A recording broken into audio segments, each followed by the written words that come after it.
The Hogsty is brought to you by TicketClub.com, your one-stop shop for live events nationwide. Whether you're looking for game, theater, or live performance tickets, don't sweat it. TicketClub.com has you covered.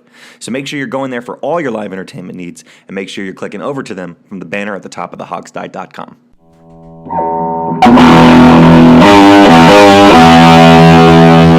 The Hogsty presents It's Just Business with Steve Thomas and Rich Rogers. And now, here's your host, Chris Larry.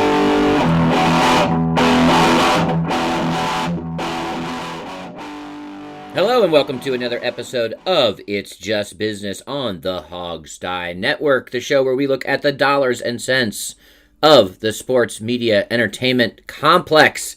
I am joined by my usual intrepid reporters and commenters, Steve and John.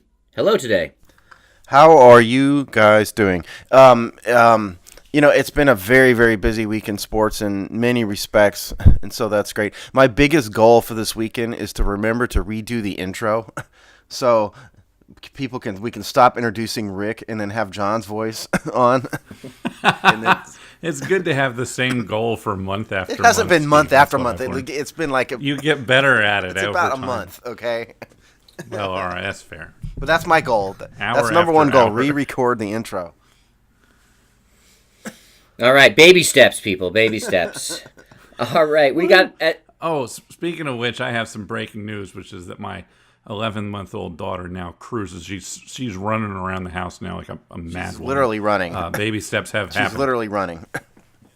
She is literally running into things. She has no sense of steering or balance, but she runs and then just falls over and Is this a possible sprinter? It's a possible. Yeah, she might be a drummer. She likes hitting me. That might be a boxer, not a drummer. That might be a segue into one of our future topics. or an apt metaphor for the Washington Redskins. Oh God! Bada bing. Yeah. Insert drum rim shot here. All right. So as Steve mentioned, we have no shortage of things to discuss. So let's jump into our first topic, which is the LeBron James and his move to LA. Was it more than just a sports decision? Was it more than just being in an advertising capital of the country? And what is LeBron building in terms of an entertainment empire? And is he a pioneer in what we're seeing from our sports superstars going into the next phase of stardom? So, Steve, as our resident Lakers fan, maybe you can jump us off here and then we can dive into it. First of all, let's say that I did not bring this topic to the show's collective attention simply because I'm a Laker fan, and from my fandom, I am quite honestly still struggling with rooting for this guy because I've never been a fan on the court of LeBron James, and so it's truly not about that. What's interesting to me is that LeBron James is doing something off the court that really I can't think of another player in any sport ever doing, and that's what's interesting to me. He moved from Cleveland to LA and he signed a long-term deal, which is something that with the Lakers, which is something he's never done before. And so what he's doing off the court is he's got an entertainment production company called Spring Hill Entertainment, and that has produced a game show called The Wall, which is on network TV, which is interesting. He's been involved in a couple movies. He's been involved in a bunch of basketball related documentaries. He did a show or a documentary on Vince Carter. He did an animated web series called The LeBrons, which is obviously about him. There was a Disney sports documentary called Becoming. There's a Starz sitcom called Survivor's Remorse. And so what he has done is he's taken his basketball and advertising related income and moved into the entertainment industry while he's still playing. That's what's interesting. And that's, I think it clearly is a big reason why he wanted to move to Los Angeles, because you really can't be in the entertainment industry as on the production side of it and the business side of it not be in Los Angeles, because that is where the industry is. I just can't think of another player who's done anything like this. Most and LeBron spent, 15 years of his career, making a lot of Nike money and a lot of other advertising money. A lot of players have done that. A lot of players, Peyton Manning, recently, there's a whole host of them. Off the top of my head, I would think Magic Johnson's probably the most successful businessman, athlete turned businessman, but even he didn't do it while he was playing. The fact that LeBron is doing this while he's playing and is earning significant income, not from advertising revenue, I think is it's showing, one, a vision that he has, to his credit, that nobody else has. And it's showing that, he's got other priorities off the basketball court that are as important or probably more important. So to me, the challenge is going to be, for him, keeping up his elite level basketball play while doing all these other things. So I think it's, my rooting interest aside, I applaud him for taking this kind of unique vision on what he can do with his life and his money that doesn't just involve basketball and shoes. So that's what's interesting. Thoughts? So I agree with you 100%. So first of all, I think that LeBron needs to get a lot of credit for what he's doing. A lot of people dislike him. There are a lot of good reasons to dislike him as a sports fan. Whether you were from Cleveland or whatever your issue is with LeBron, there are good reasons. And that's fine as a sports fan. I think what's really important to recognize is that the amount of work that LeBron puts into this is phenomenal. So he's got a God-given talent on the basketball court, which is great. His size, he didn't create his height, etc. But Chris asked the question, was this a sports move or a business move? I think what's important for people to realize is that LeBron James has had a vision from a very young age. He is thinking about the future in all of the major decisions he makes in his life. So at 12 or 13 or whatever, he decided he was going to go to a high school that he was not expected to go to because that was a good career decision for him. He got $90 million by the time he was like 18 from his first Nike contract. Didn't blow the money, didn't decide I'm going to invest it in a car dealership. He had a plan. And part of his success is due to his ability to partner successfully. He doesn't have the time to, be an active CEO, financial mogul, and an NBA. Nobody has that amount of time. There's 24 hours in everybody's day. So his ability to trust. I think he had a friend from when he was a kid who was the CEO of his enterprise. That relationship is one I'd really love to learn more about because I think it's a model for a healthy business partnership. But he also, from what I understand, all of the contracts he does, he's making sure that he's getting equity in those contracts. For him, it's not about who's going to throw the most dollar bills at me so that I can live large. He's thinking about equity. He's thinking about the future. And this is an insanely smart man. I don't think that he's going to be able to continue to play at an elite level because I think he's getting old, and he knows that he's not going to be able to play at an elite level forever. When I think about LeBron and what he's done, I think that he has shown that as an athlete, you can diversify your portfolio in the same way that an entertainer like Jay-Z or Oprah or Ellen or any of these people who have taken their one opportunity at fame and parlayed it into a business empire. I think that he's showing that you can do that as an athlete if you partner correctly and you trust the right people. I think what's interesting here, I agree with all this, so there's no sort of discordant piece. But what's interesting here is, in some ways, he's done what athletes have always done, right? Make investments. I love your car dealership analogy, because they often make bad ones, right? Car dealerships, restaurants, bad, borderline pyramid scheme-y type of scammy stuff that's usually someone else driving. So that stuff is fairly normal. What I think is smart about LeBron is he's taking what he knows. And this is someone, as you said, has been in the media spotlight since he was a tween. And if we look at his biggest misstep, is actually really informative to this, which is obviously the decision. Something that he was being produced to do and had some creative control. So he actually viscerally knows what it's like to create media that or have media created for him that blew up in his face almost to a career damaging level. Now he obviously survived it, but and I think that we learn from our worst mistakes often, and usually can, if we're smart, flip those into learning that has decades worth of payoff. And so I think being kind of on the produced, not the producer side of the decision, because it was such a television show, because it was an event, right? Not because it was just a free agency decision, because it was a television show. And so I think that was a really informative piece of where he got. He was obviously media savvy before that. He'd obviously been, he had that sense of that, but there's something here about the decision that really looms large here. And I think, the other thing that we've talked about in the show that's not really LeBron focused many times is just the explosion of content and content providers.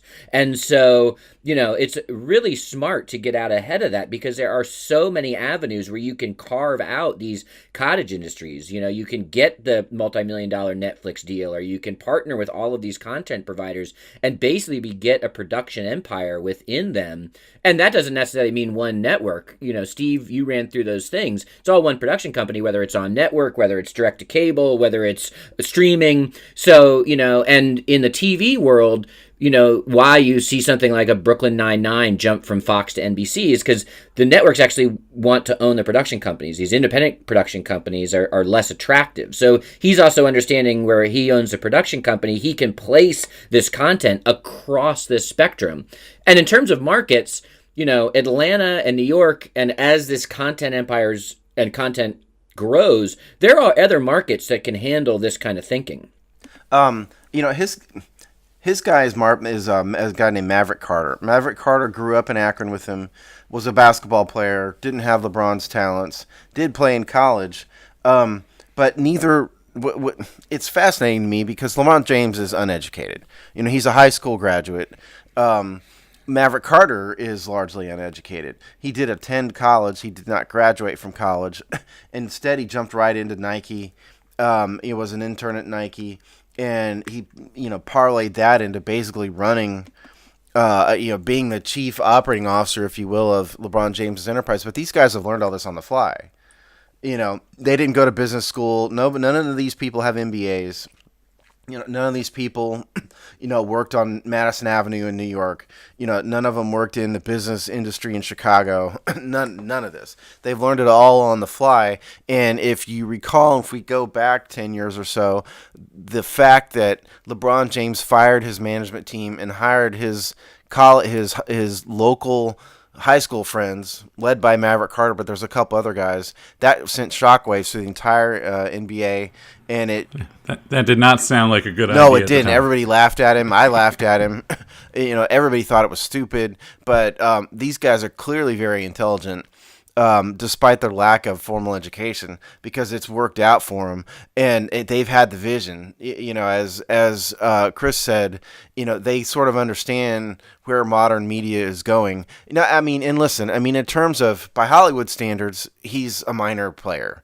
Completely minor player. He's not making, he's not producing movies for 21st Century Fox, yet. But he's got a foothold into this, and, particularly once he's done playing, I think his goal in basketball seems to be to stick around long enough to play with his son. That seems to be how long he's going to stick around. To play one, if you had to guess, because his son is I believe, a sophomore in high school or a junior, one of the two. And so if you give him a couple more high school years, you give him a one and done in college, you're thinking probably realistically 4 more years for LeBron, to play 1 year with his son. I think that sounds about right. Right. And that's, and so you got to think most likely playing out his Laker contract is probably it for him. So fast forward 5 years, he's going to be sort of full-time into this world, and that's when we have to see if this group of people can really jump into big-time Hollywood in terms of impact. But it's amazing to me that they're uneducated and they figured all this out. So I'm also uneducated. So it's good to see some of my people finally making it. It's always always a good thing to see. I'm sort of surprised. Like, if I first of all, somebody gave me $90 million when I was 18, I'd be surprised if I ever set foot in an office again for the rest of my life. 90 million, thanks, goodbye.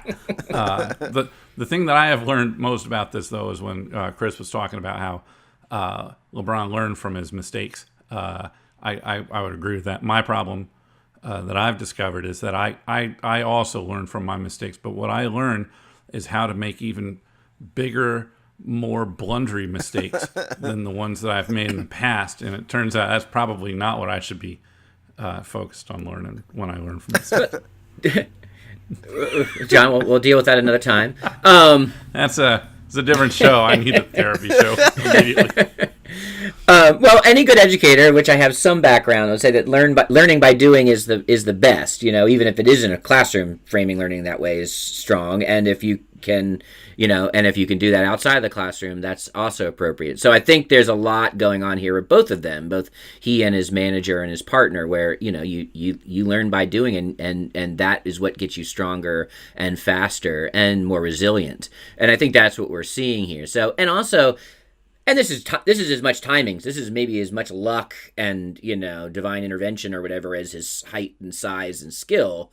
But the world doesn't care about an NBA that much anymore, right? Like like a lot of this stuff isn't and Steve, to your point, Hollywood might not even be a thing by the time or as big a thing. So there's lots of just rapid change in these industries that if you're smart and can navigate that, you can get farther faster than when things are in more traditional modes. I mean, Hollywood needs to hope that the superhero movie craze doesn't end, because I think their business model is there's a whole lot of their income is coming from superhero movies. I can't stand the superhero movies personally, but I mean they all make a ton of money. I don't think Hollywood's going anywhere anytime soon necessarily. It just 20th Century Fox is just getting bought out by Disney for I forget the number, many billions of dollars. It doesn't even matter anymore. It doesn't mean, I'm not saying it's going to go away, but if you've got, Disney, basically Disney and one other ones that are pumping out your franchise movies, that leaves a large playing field, especially when you can watch them in things other than movie theaters for, smaller, more direct, more agile production companies. Well, here's the thing. I like going. Go ahead.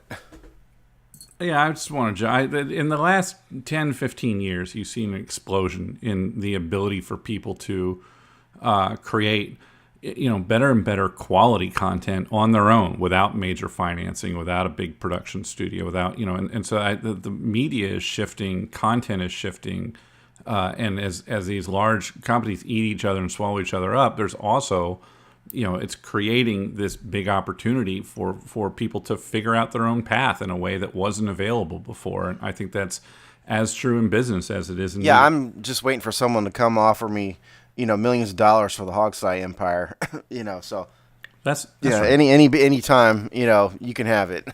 I got a check for you. Can I cash a check? No. But the big question to me is LeBron James just unique, or is he going to be a role model for future athletes out here doing this? Because again, he's the only one, and I don't see any current athlete following in his footsteps. He's really the only one ever who's jumped into this while he's playing. So Chuck Taylor. Is he going to be a model? Yeah, Chuck Taylor. I mean, is he going to be a model for future athletes? Quite honestly, I mean, most people aren't smart enough to do this, and this is not just athletes, but most people aren't smart enough, period, to do what he's done. Or to build the team around him at least who can do it. So I don't, so you combine the smarts to do it with the money to do it, and that's pretty rare. So. But I nonetheless think you have to think that, some kids who are, going to be in the NBA and NFL and Major League Baseball someday are watching him and what he does and will try to do what he's done, I would think. Oh yeah, of course. And I mean, Kobe just won an Oscar, which he basically started, essentially at the very end of his career, being involved with that film production It company. was in So the I think last year of his career, but I wouldn't Yeah. put him in the same level as No, LeBron no. in terms of Not at all, involvement in business. but it does start to show a trend. Yeah.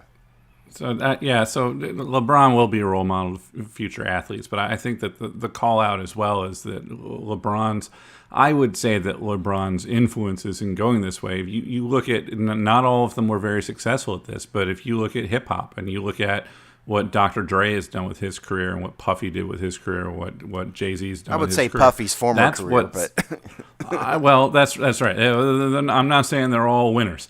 But I think that that's really the model. You get young people who come into a lot of money suddenly. And it's a question of what do they do with it. And I think that by and large, young people, Beyonce is another good example, who come into a lot of money, through hard work and talent, have an opportunity to make a decision with that money. I think that they're starting to make better decisions than they did in the past.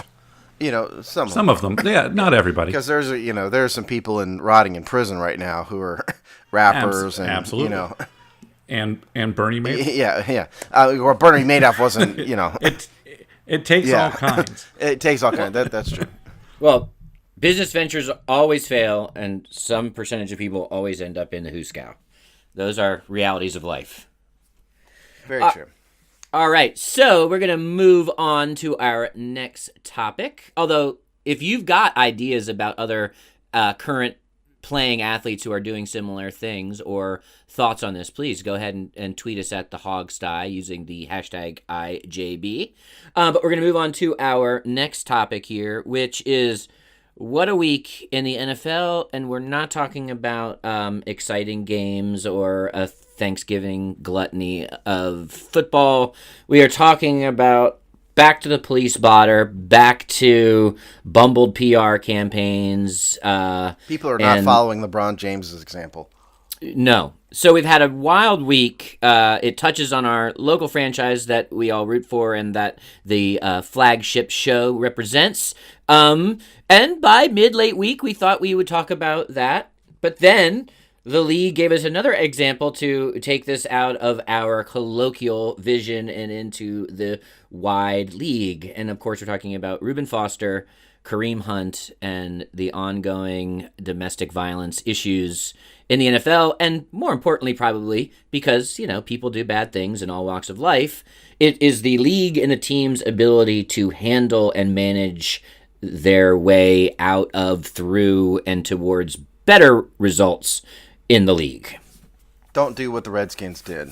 That's a pretty good example. Okay, well, I want to stop Okay, you go right ahead. there. Tell me why. Why don't you do what the Redskins did? So the Redskins, just to fill people, and the Redskins went ahead and signed Reuben Foster. They didn't right sign after him. the No, they didn't 49ers sign let him. They claimed the rights to him. Right? Yeah, they claimed the right. Yeah, so they have the rights to him, which the 49ers dropped. Right, they didn't want the They rights waived to him it. They anymore 49ers 'cause this waived came up. Reuben Foster, and then the Redskins they- claimed him they off of waived him. waivers. And what is just to get your take, why shouldn't the Redskins have done this? Well, my take was more born out of how the Redskins handled it more than anything. I didn't. I said this on the Hogsty. I did not agree with them claiming Reuben Foster in the first place. Because to me, you have to take a stand against domestic violence, and I just can't get behind claiming a guy off waivers who was in jail for being charged with domestic violence 48 hours before you claimed him. I think that's just a terrible decision. But once you've made it, this is where the bungling really began. To me, you put a statement out. Good idea. You knew ahead of time that the PR hit for this was going to be a big hit, and you decided to take the hit, and you wanted to try to mitigate it. So you put a statement out. Well, the bad thing about the statement was, number one, it came from Doug Williams. I love Doug Williams. Nothing against Doug Williams, but he's not the senior manager of the team. I think the statement should have come from Bruce Allen or maybe even Dan Snyder. But number two, the statement used as an excuse that they talked to the players. It basically said, we're aware that Reuben Foster has these domestic violence allegations, but we talked to his teammates, and his teammates were all in favor of it, so we signed him. So we brought him in. What? Number one, the players are players; they're not management. They're employees, and it's not their job. It's not their responsibility to do anything with regard to Reuben Foster. And what did you think that they were going to say? They weren't going to bash him, No, but so you're saying they're saying that they talked to the players was an excuse? No, I'm saying signing him was I'm a saying mistake? that putting in this using as claiming? one of the right reasons why that they claimed his rights was because they talked to his players who knew him and supported him. Right, and he played at Alabama, right? So yeah, this it's is the part Alabama of the whole. contingent. We've got the Roll Tide. Meanwhile, defense. 3 guys with getting less to than that. 2 years of service, and 1 guy who's been in the team for 3 weeks. Yeah, exactly. Right. Yep. When you're making a controversial decision like this, I mean, you don't use as an excuse that your employees thought it was okay. You stand up and you say, it should have come from leadership, not from Doug Williams. Should have come from Dan Snyder or Bruce Allen, and they should have said, we are fully aware of these allegations. We decided to take a chance on him anyway, and we're going to cut him if we think that he really did it. Period. Dot. The end. To me. Now, the second part of it, though, is that once that blows up in your face, then you trot Doug out to the radio. Doug Williams went to talk to Doc Walker, who is a friend of the show. We love Doc at the Hog Sty. We know him well. He went on Doc Walker's radio show, and the way Doug phrased what he was saying came off completely wrong.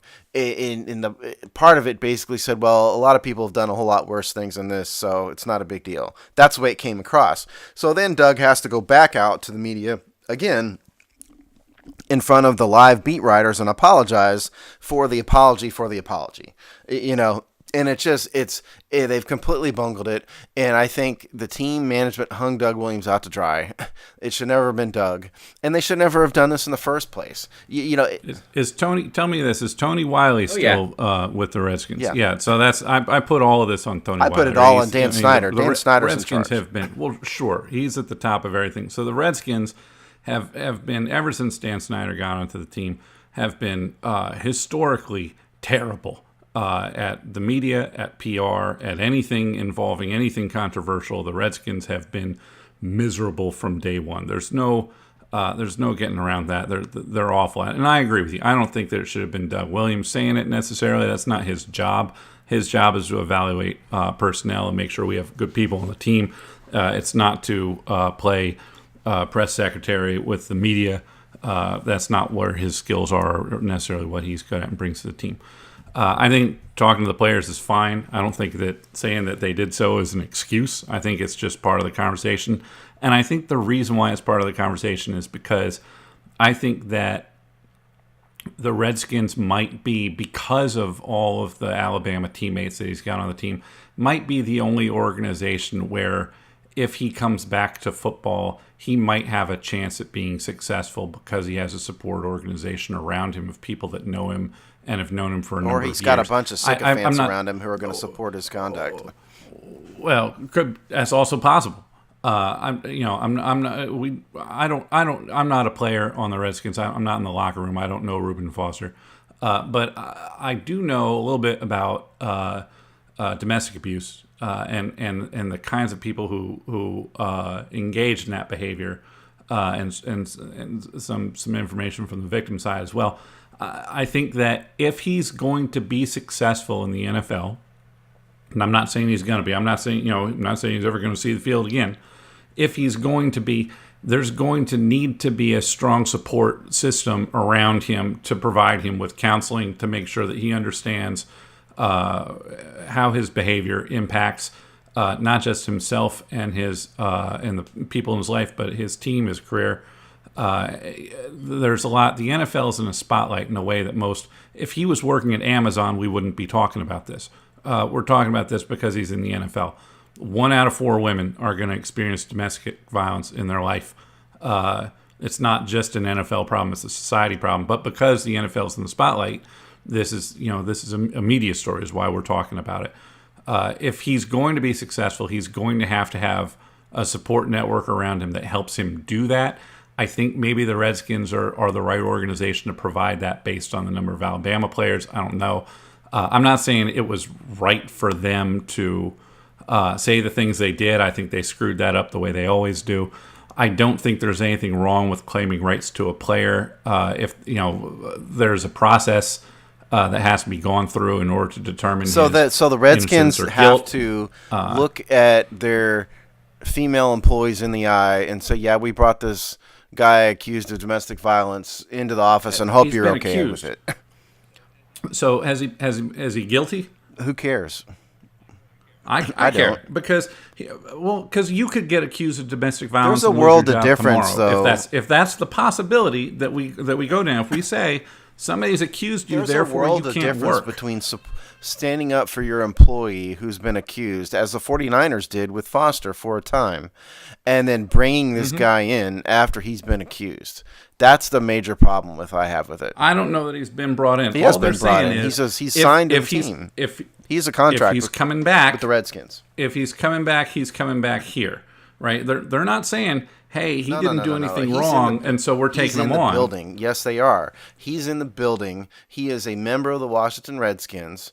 He can work out. He can attend meetings. He can be in the facility. He is a part of the team. He's just not playing and practicing. He's a member of the. Should he not be allowed in the building because he was accused of something? They should never have brought him into the team. Because that's not the society we live in. They should never have brought him to the team. The NFL has no obligation to support anybody or do anything with regard to this. Nobody does. Right. And this is kind of the bigger point to me. This is why I didn't want to just have this be the Reuben Foster segment, because it's a bigger point. Because Kareem Hunt is is in the same boat. Yeah, similar story, same boat. The Redskins took a chance on Foster. The Chiefs, 8 months later, cut Kareem Hunt. What responsibility does the NFL have with regard to domestic violence? That's the bigger question to me, and really what I wanted to get at here, more than just bashing the Redskins. I'm sorry. You go ahead, Chris. We haven't heard from you in a little bit. I will not take the bait in bashing the Redskins, although I would have a certain amount of joy doing it. There's only so much time. Because I agree with Steve on a sort of bigger issue, especially now that you add Kareem Hunt in here. And I think you could bring some of the same criticisms from the Redskins up into the NFL front office in terms of just a deep tone deafness constantly that's then undergirded by their lack of seriousness in actually dealing with this, which sometimes then results in just reckless cutting, or there's never, and there's a variety of ways to do this, looking at root causes. Right? There's never a root cause in their own security mechanisms. There's not ever an analysis on the root cause of their own minor league system in terms of college football and scouting and developing people as well as players. There's never a root cause in their own fear of anything denting the shield in terms of having some honesty and some values that people actually can start to see, that even when mistakes happen, because people are people, that there's trust in a league that has an infrastructure that understands how to deal with these things and is looking at root causes. And so that's why we kind of flit from controversy to controversy, sometimes domestic violence, sometimes other things, because it's fear. It's fear that the shield's going to be dented. There's fear that, a slight downturn in revenue, which means all they're doing is hitting the accelerator to the crash of all of those things falling faster and harder with a lack of ability to recover. And so Chris, I think one thing that you're getting at here, which I think is really important, is you're talking about the need for a consistent policy for how we deal with allegations, for how they deal with accusations, legal status versus guilt. So there's two things, right? There needs to be consistency in the way these things are addressed. Either players who are under investigation are not allowed to play, not allowed to participate, not allowed to do these things, or they're allowed to while they're under investigation, but not after there's some sort of verdict. But there needs to be a consistent approach from team to team, and that needs to be mandated from the league top down. The second thing that needs to happen, the NFL needs to explore every angle about prevention. We're all talking about reactionary things. We're talking about, okay, this happened. How do we react to this? What's the punishment? What is the how do we do something to deter? There needs to be looking at the younger. There needs to be training and counseling. There need to be resources available to wives and girlfriends. If something's happening, what do they get to do? How do we get involved earlier to identify risks and behaviors and prevent these kinds of things from happening? But from a reactionary standpoint, there has to be a policy that the league can fall back on, so they're not making arbitrary decisions every time this comes up. Well, it's funny you say that, because the league does have a written, consistent policy that addresses everything you just said. Whether or not they're doing whether the NFL is doing it or not is another matter.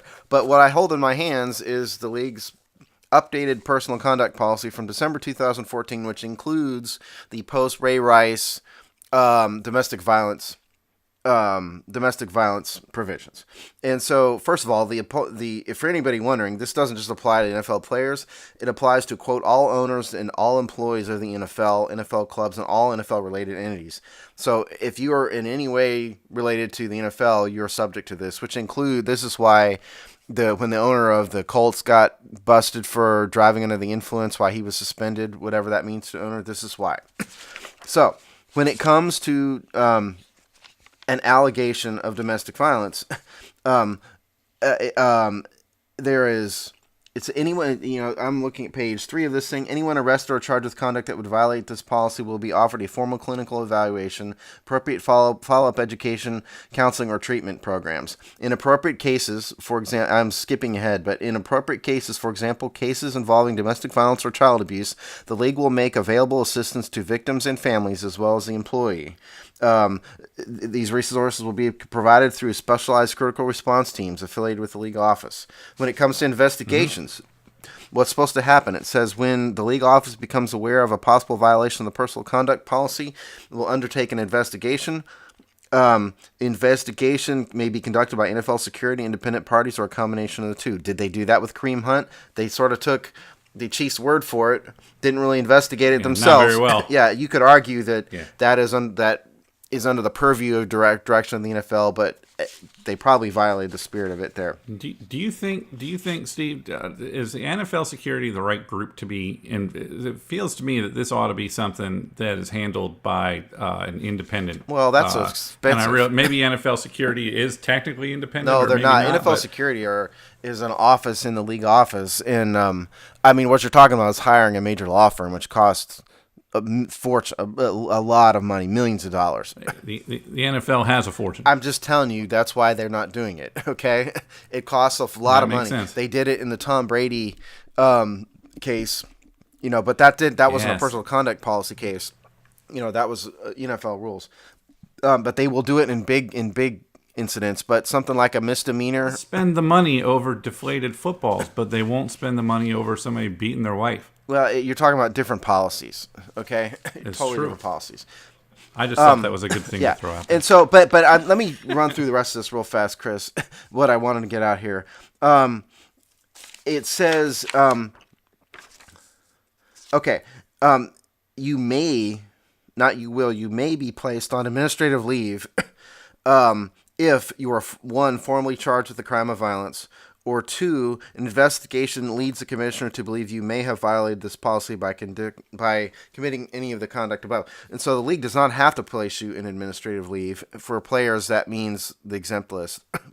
But they can. And it's not just if you're charged, but if they think it's happened. Now, that's not a consistent policy. It's that's a may, subjective. right. It ought to be a you will.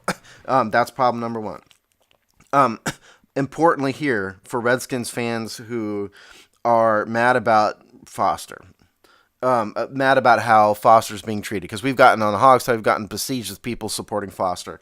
In cases where you are charged with a crime or you are charged but not convicted, you may still be found to have violated the policy if credible evidence established that you engaged in conduct prohibited by this personal conduct policy. Meaning, if you are found not guilty at trial, or you're not charged, see Elliott, Ezekiel, you can still violate this policy if the NFL has, quote, credible evidence. Credible evidence is not defined in here, but it basically means if they think you did it. If they think you did it, you can be punished.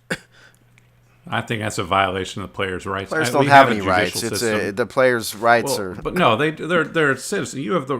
I don't think that. So here's what I'm getting at. Is okay. We have a court system. You were accused of something. You were not found guilty of that. But as your employer, I'm going to decide you were guilty anyway. What they're deciding.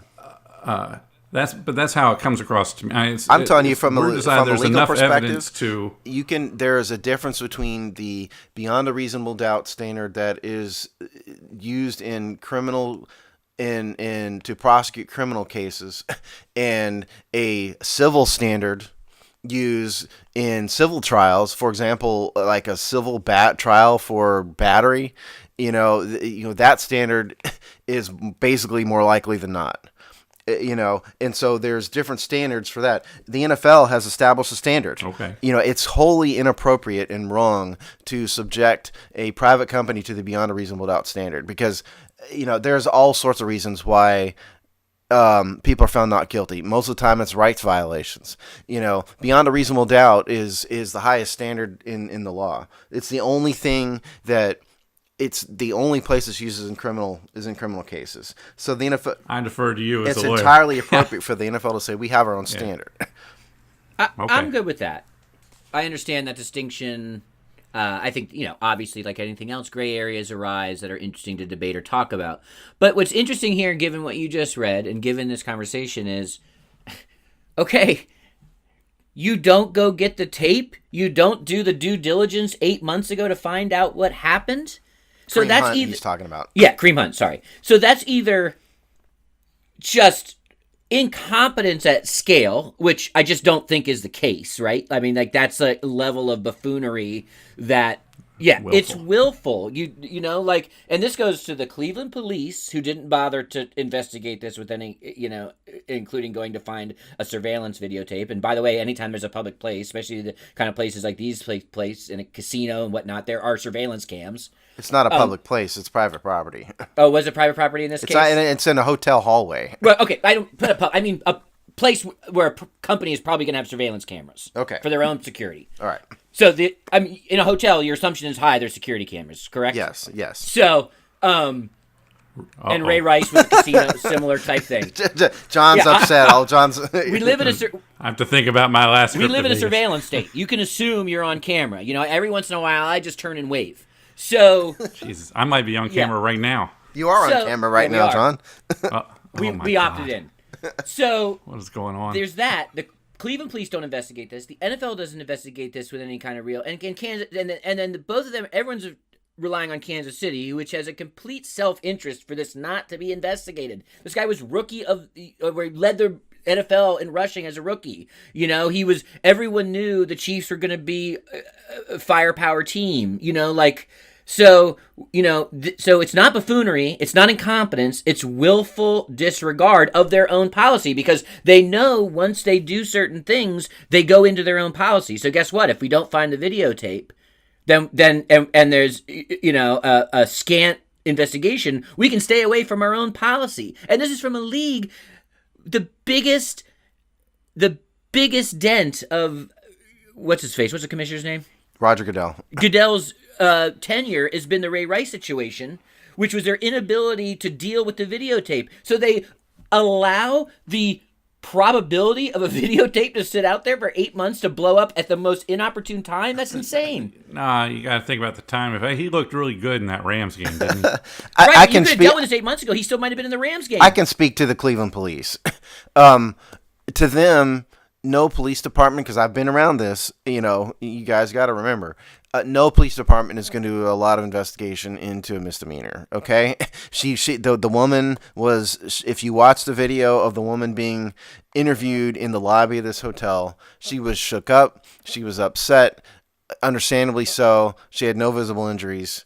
And the police had every reason to believe this was a dispute gone wrong in the hallway of a hotel, and it was a misdemeanor. And so any police department anywhere is going to do in that regard, they're going to talk to a few people, and whatever the charge they can dream up based on who they talk about at the time, that's what's going to happen. No detective is going to investigate a misdemeanor stemmed off of an argument in a hallway. That's just never going to happen anywhere. And with regard to the videotape, I'm not saying I disagree with you, Chris, but the problem with the videotape is the NFL doesn't actually have any right to the videotape. It's private property of the hotel. Hotel apparently told stiff arm the NFL when they asked for the tape, is my understanding. I couldn't dream up a cause of action that the NFL could file to get the videotape. They don't have any standing, to me, to get the videotape. How does TMZ get it? Well, they send sleazy guys to pay other sleazy guys to get the tape. The NFL could do that. Because that's newsflash. People aren't just TMZ isn't. It's not gift wrapped on TMZ's door. They're paying people for this stuff, okay? The NFL could do that, and maybe they should, but that's why they don't have the tape. Yes, the Kansas City Chiefs are being hypocrites and hoping it goes away. Yes, the NFL did the same thing. Absolutely, you're totally right. But there's reasons why this wasn't a huge investigation by the Cleveland police, and there's a reason why the NFL didn't have the tape. I buy it on the police. I'd make a larger societal argument that they start looking at domestic violence or cases that they take the misdemeanor wrapper off that so it could activate that. But whatever, I'm not here for that. Well, that's another debate. Yeah. That's exactly. But I agree with Chris. NFL could pony up TMZ's cost, right? Like, I mean, I really, if NFL wants a tape, they'll get the tape. Yes. Yeah. Oh, absolutely. If they'd have to pay somebody. They'd have to send, and I was about to say, they'd have to send some underhanded investigator out to this hotel and pay him some amount of money to get it, but they could do it. So what's the situation with Kareem Hunt now? He's a free agent. What's the story? But he's on. The Kareem Hunt is now on the commissioner's exempt list. He was placed on the commissioner's exempt list before he was waived. He's exempt. The CBA provides for something called the commissioner's exempt list, which means that if he's under contract, he's continued to be paid. The NFL, like the Redskins, are paying Reuben Foster his salary, and it counts against the salary cap. But this means you cannot. The commissioner's exempt list means you can't play in games, and you cannot practice. You can work out at the facility. You can attend meetings at the facility, and you can be around for the tangential things, which is why I said Foster's in the building, because he is in the building every day. Yeah. So that's what the commissioner exempt list means. But he is on the waiver wire, and so theoretically, I think, don't hold me to this, people, I think he can be picked up off of waivers while on the exempt list. I think, look. Somebody's going to pick up Kareem Hunt, okay? At some point, he's too young and he's too good. He's going to play again, period. It's just a matter of when and who. In terms of the when, the NFL doesn't do any investigation quickly. That much we've learned. This isn't going to be next week for either Foster or Hunt. It's going to take – they're out for the season, you got to assume. It's going to drag on through the offseason. And, like Ezekiel Elliott's investigation went on for like a year, remember, at least a year. That's going to happen for these. I think the problem with the Ezekiel Elliott situation was that it was on this weird appeal system where week to week nobody knew what the status of the guy was going to be, and he was in limbo. And it wasn't a weird appeal system. What happened with Elliott, number one, the baseline discipline for domestic violence, which is what Elliott was subject to. It was a domestic violence case. The baseline, this policy gives a baseline suspension of 6 games. Okay, that's baseline, and it can be adjusted up or down as necessary. Elliott was actually the only one ever to get 6 games. Elliott sued the NFL, okay, over this, and his case was in a court. It was in a trial court. It was in an appellate court.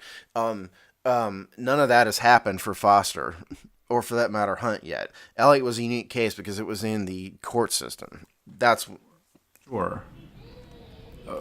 I think it comes back to there being consistency. The only thing to me is I don't think that there should be as much sort of subjective. Well, if you've convinced the commissioner that things are fine, then that's one thing.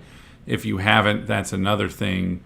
I really feel like the NFL gets itself in trouble by having that policy. I think that if they had a cut and dry, based on the legal status of the investigation, this is what we're going to let you do or not do. I already told you that. I mean, you can't apply a beyond a reasonable doubt standard to a civil situation.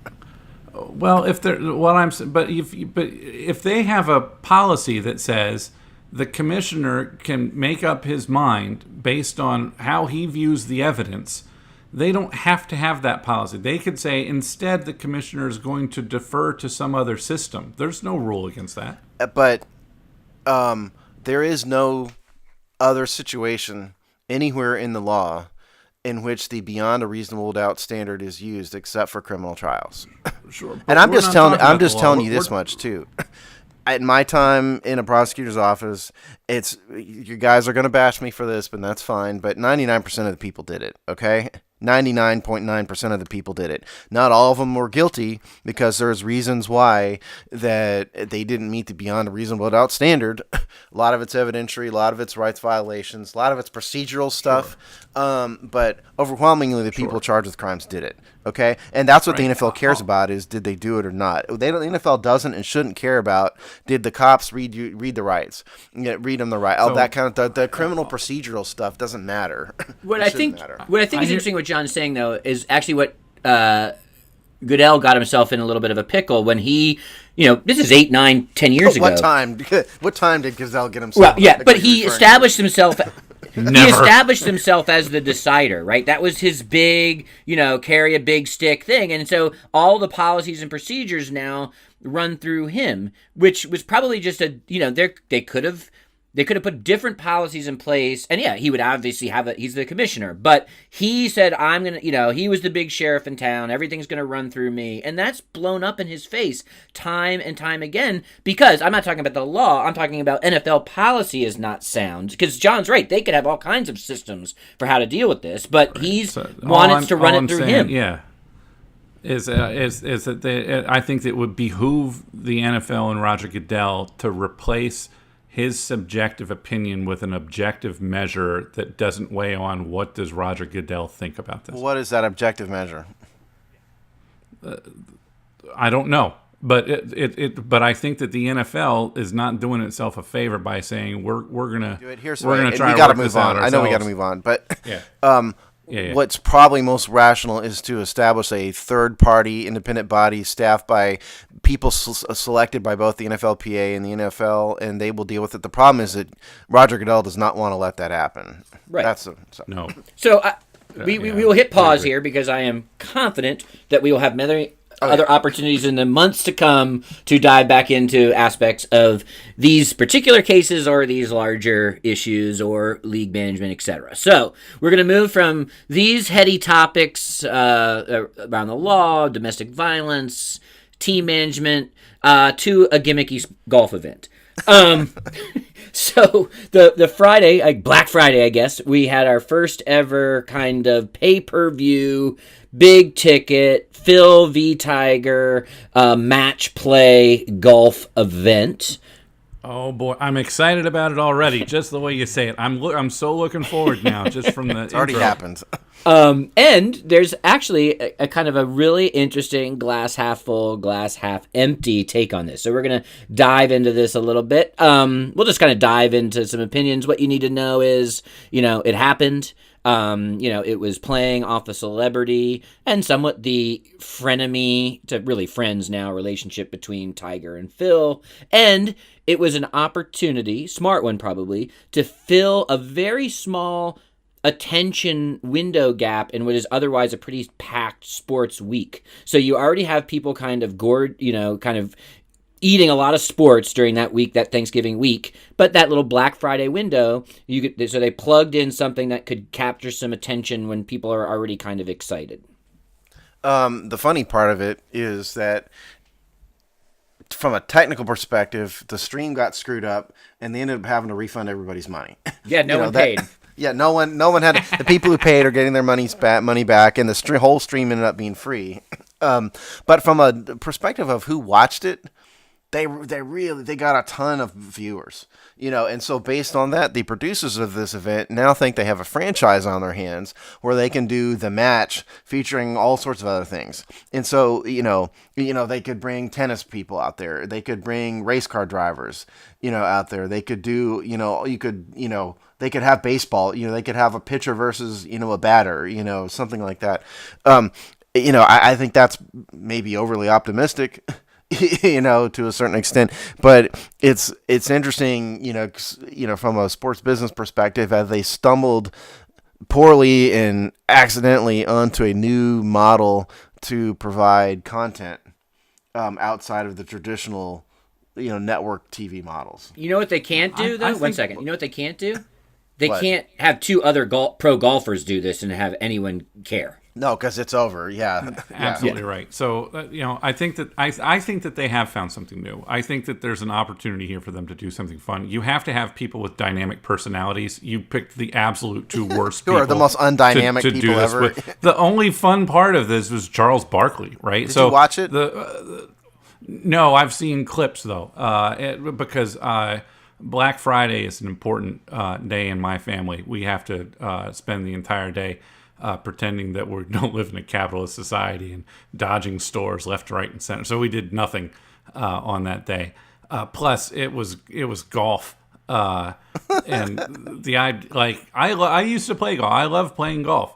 Watching golf is only fun if you are an active golf enthusiast. If you're playing golf, you're going to go out and hit balls tomorrow. Watching golf is fantastic. If you're not playing golf, it's the worst thing you could ever sit. You know what the funniest part about the whole thing is that Tiger Woods tried to surreptitiously get a phone number from a female fan at the course and was caught on camera grabbing her phone number out of her hand. You want to talk about learning from Yeah, mistakes? exactly. That brings that back. Or full just circle accepting who you are. pretty well.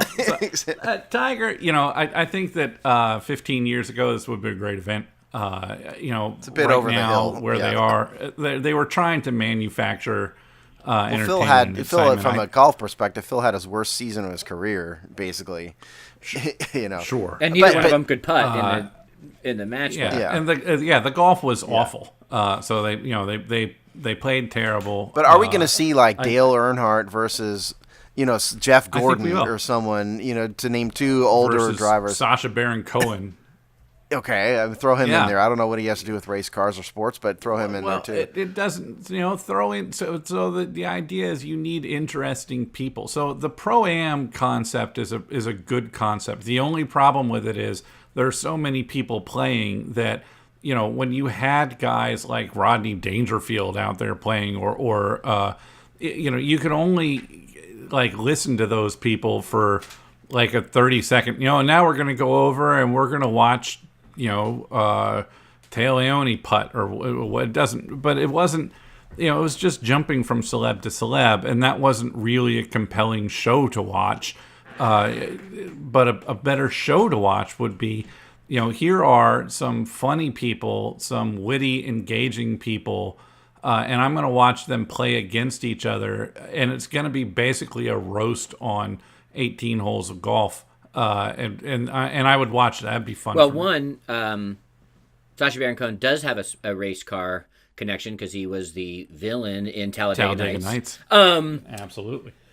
And the best match play ever caught on camera is, of course, the final scene of Caddyshack.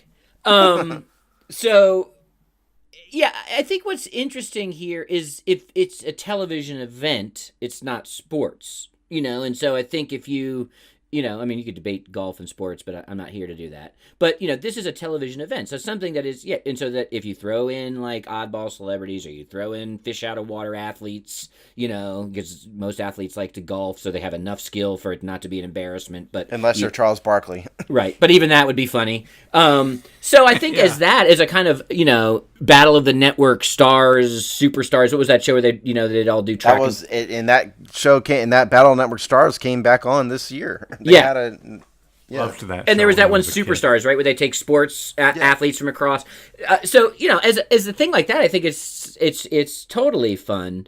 Back to the failed stream. I mean, Bleacher Report was the online. Was supposed to have the pay-per-view online stream, and I guess I'm not exactly sure, but they ended up broadcasting it instead of being it behind a paywall or whatever that was, which meant the cable providers had to go and refund everyone. So obviously, just from that standpoint, They need to figure out how to actually make people pay for it. right. Yeah. So just on that basis, which might even say, maybe a positive result of this is turn up the volume on the entertainment factor in ways we just talked about, and just make it, put it on ESPN or network television. Like I think this idea that this is like it's not a heavyweight bout, right? It's not a boxing. It's not the kind of traditional things that you might pay, that are pay-per-view models. And so maybe that's one of the learning. The cost that was $29.99, which is substantially less than most pay-per-views. I mean, you get a boxing match like about $100, yeah. Yeah, the Mayweather McGregor fight was $100 or $99.99. So they knew that going in that this wasn't as much as compelling an event. They knew that. Yeah, golf is fighting to expand their demographic. They need to stop being an old rich person sport, and they've done that. I think with the athletes they've brought into the game. You have a lot of sort of exciting young people that are having some fun. They're good at it, and that's great. But it's not. I don't think it's really translating in terms of the viewing demographic, right? The playing demographic is changing a little bit. Well, no, I don't have the numbers behind it, but we've talked about this on the show before your time. Yeah. Tiger transcends everything. And when Tiger's playing and playing well, the ratings spike across the board. Is that true since the Yes. resurgence as well, Yes. or is that Yes. is it? Tiger I'll breaks be damned. every barrier and every boundary, all of them. The funny thing, the biggest Twitter conversation was like, do we really need to hear Phil Mickelson breathe this much on mic? Yeah, the first time that you're going to try something, things are going to screw up, and I think that's it's sort of what happened. But I think you go back to LeBron's decision production, and you say, hey. What can we take away from this? What can we do better? How do we improve upon? I think that they've found something they can work. All right, John, what a callback. You're like a seasoned stand-up comic here. You brought us right back to the beginning. So that does take us to the end of this episode of It's Just Business. And if you've got any dream match play contestants in golf, outside of golf, that you'd like to see, we'd love to hear about them at the Hogsty account, #IJB. You get your dream match play couplings. That we could have some fun doing that. I'll throw some out as I think of them over the next couple of days as well. But any parting shots, gentlemen? Don't sign people accused of domestic violence. Sign people. Okay, no, I'm not going to say that. For God's sake. I have no parting shots. Don't abuse women for. Yeah, that's a good one. That's a good standard. That's a good one. Yeah. I'll just say, see us in 2 weeks. This was we had a lot of fun this episode, and always we'll take feedback whenever you got it, and we'll see you next time.